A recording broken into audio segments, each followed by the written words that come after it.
Well, my lords, I find myself in opposition to the vast majority of your lordships who have spoken, and I would congratulate Lord Truscott on securing this debate, which I regard as a very important debate. I don't agree. I don't believe that fracking will deliver energy security in the long term. I don't believe that fracking is sustainable, and I don't believe that fracking will help us meet our legally binding targets. I do believe it will introduce a new form of greenhouse gas, and I don't think it's sensible or logical, when we have just signed up to the Paris Agreement on climate change, to encourage forward a source of energy that emits greenhouse gases. And there's a litany of reasons why fracking is a bad idea. I mean, I can see that the government looks across the sea, across the Atlantic, with green eyes. Could shale gas do for the UK what it has done for the US? According to a lot of your lordships, you believe it would, but I don't. No would be my answer. Different geology, different geography. I think to some degree the government is keen because it's private money that will come in and produce gas, and gas will be a bridging loan. As many of your lordships have said, it's going to be a way of an interim supply of energy, a bridging loan to the future, gets the government out of a hole which exposes a lack of a planned energy policy, taking us from where we are now to a sustainable future. We've had no sights of the emissions reduction plan. We've had no word on government plans to decarbonise heating. And in terms of experts, I'm not sure this government believes in experts.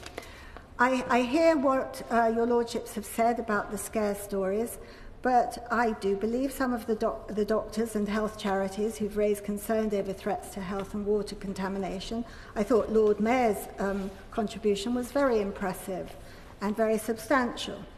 But Scotland and Wales have banned it. I don't think they've banned it for no reason.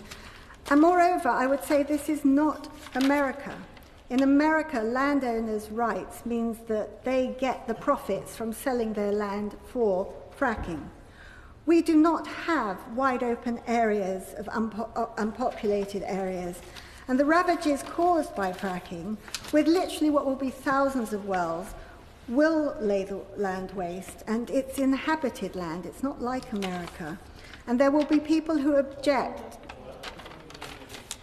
Grateful to know, lady. Is she aware that the current revolution in shale gas started in the suburbs of Fort Worth, which is an inhabited city, and has reached its apogee in Pennsylvania, in some very heavily populated areas? Well, indeed, as my noble friend reminded me, their environmental standards are somewhat less than ours. And I'm not saying everywhere is unpopulated, but America is a very different sort of territory than most of the United Kingdom. And there will be people, there are people in Rydale, etc., who object very strongly to what is projected for their local environments. And they will use the planning process to object in the way that they are entitled to do so. And there were promises made that areas of national areas of exceptional beauty would be protected and that local people would hold sway. But that has sort of gone, and promises have been broken. All of that is on one side. I believe that the most damaging effect of developing the shale industry, which was indeed referred to by Lord Smith to an extent, is that it will set back our ability to reach our legally binding targets and undermine the development to scale of renewable heat technology by 40 years. And renewable heat is vital. The industry, or rather industry, would develop the technologies we need for renewable heat if we have the right policy framework and the right incentives. And they would have to be incentives that carry a cast iron guarantee from this government that they won't be taken away in a precipitate manner, as has happened in terms of the government undermining investor confidence by precipitate removal of agreed subsidies on wind and solar. And indeed, as Lord Smith raised as well, the breaking of the manifesto pledge on carbon capture and storage. The reputation will no longer be adequate to reassure investors. They will need literally agreements written in blood. Additionally, all we have in the UK, as was mentioned by several of their lordships, all we have in the UK so far is licences for exploratory drilling. And we are years, if not decades, away from production of shale at any sort of scale, if it actually happens at all. The Environmental Audit Committee concluded that shale won't contribute to replacing coal because by the time it comes on stream, coal will be no longer. So I don't believe that fracking is the answer. I don't put trust in this government. Everything we have seen since the end of the coalition, when the Liberal Democrats held sway in the Department of Energy and Climate Change, which itself is no longer, is pretty indicative of the importance that the Conservative government attaches to climate change. And everything would indicate that this is the government that favours, or rather doesn't favour, a green approach or green understanding, or the imperative both for the planet and the economy of taking our future energy supply seriously and not introducing something which is a stopgap and which is not sustainable. If we had a government that encouraged cutting-edge technology, renewables, energy efficiency, home energy improvements.